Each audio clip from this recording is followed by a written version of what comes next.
Ichi Amazing Truth Ministry ATM channel official YouTube page ai nahi kum sang ni le som ni la khat aki chaita ding to kilan in ATM channel a konin kum khat sung na to no ho report new cha anani yo hite kum sang ni le som ni la khat sunga ahin non subscriber ha akonin subscriber akinga le zingin December 31st chan gain 4.4k aling zoman nahi Ichi ATM channel adinga lolhin na lin ta hi in pathin tu ki sai ho hin gam ake zawma ma zinge ti chu aphat che a he Ichi channel hi non profit media ministry hi za in gunchu ta in phat aw nation sunin video mangcha in bible thu hil chna ki nei zingin tu kum sungin video hi asi asian ge in som thumwal export aki bol zawman in a he Video tamzo hi sopi ulenaw khatlen ni tom ngai su na le pakai lengam ke na dinga panla num hozala hong ki bol do zo a hi in ki pathu sei seng lo akinei zena hi video ane vezinga thu ki sei aningai jing ho hin video quality aki hi na zong hi imu che che liu hi ka kinep na a hi na hi ye satan in hobong sung chu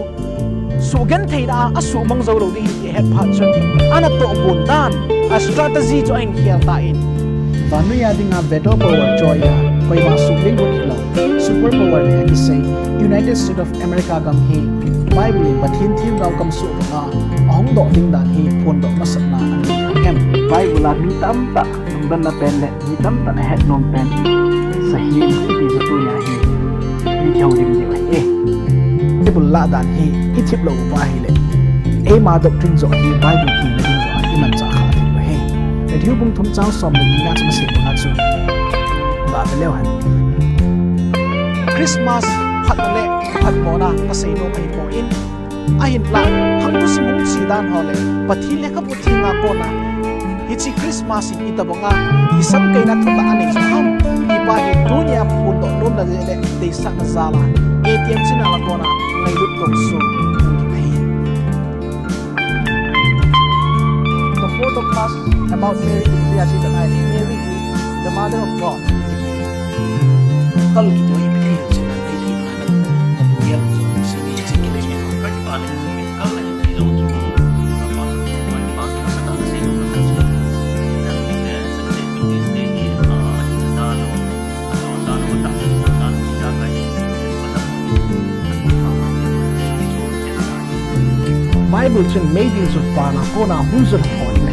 in lei no ya o media sai nai sai no he made il kiti English power hell kiti in it chu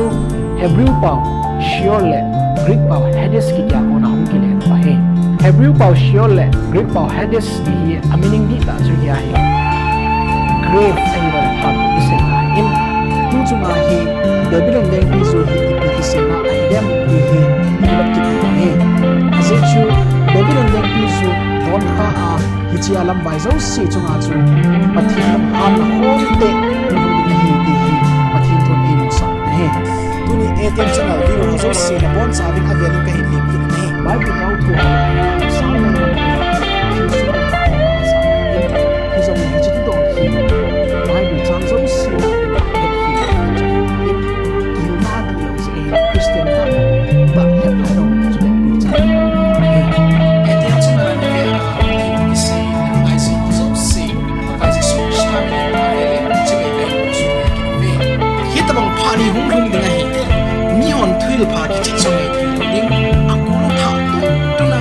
ama lo ngai chan chan tu je mi ha ke ko tu si mo tu si ma la pa Revelation cũng so với đúng là cái mũi Bible chơi dấu xì nó này so với được cái ta sẽ này để chỉ Revelation cũng so với đúng là cái mũi bên này thì họ này không đúng không cho nên quay lại con nào không đúng không quay lại chúng ta sẽ đúng không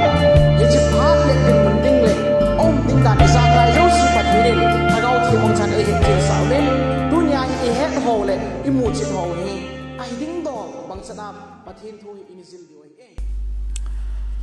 chule subscriber amachal na bangin views red zong hi hata in akal sang ma jing in a hi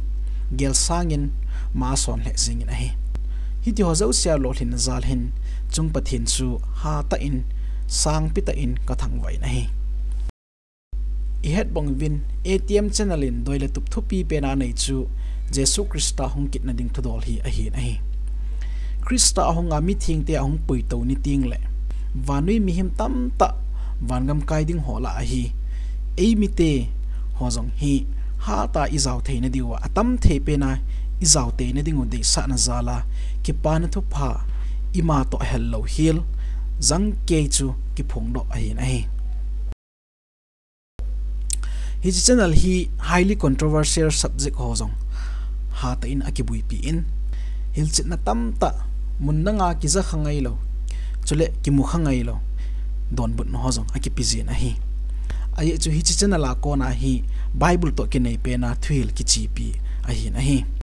mi mai phavet na ji a imacha ki sei hi lo win pathin thu in hitabang hi a sei zo e ki zang ke ya ki sei na mun a hi na hi hichi hol a hin comment sim sen lo ki dongin kum khat sung chun asi a pha tam ta jong ong ki za in ong ki sim do in ka bil ngei ta in jong ka za jing in hi a hin la hiti ho zo si hi Krista ke pan tho pha zalin a ke thim su ke zin a hi to ma bana zin khwa hi kum sang ni le som ni le ni lu ding hi ta win pakai kum sim chun kum tha hi na hi jong le mi him chi na dola ki vai hom na zo si ki tha pat kit na kum tha chu hiding a hitan a hi hize chun ATM channel in zong kum sang ni le som ni le ni sunga dingin project to gun tam ta ki nei lai zin pakai sung puma hong ki kal song kit ding a hi za in taw na to subscriber puma e hinung dal pe diwin pakai minin team na le nge na ka hin nei zin a hi keima pakai la chana to khompiu Evangelism now how keep kahi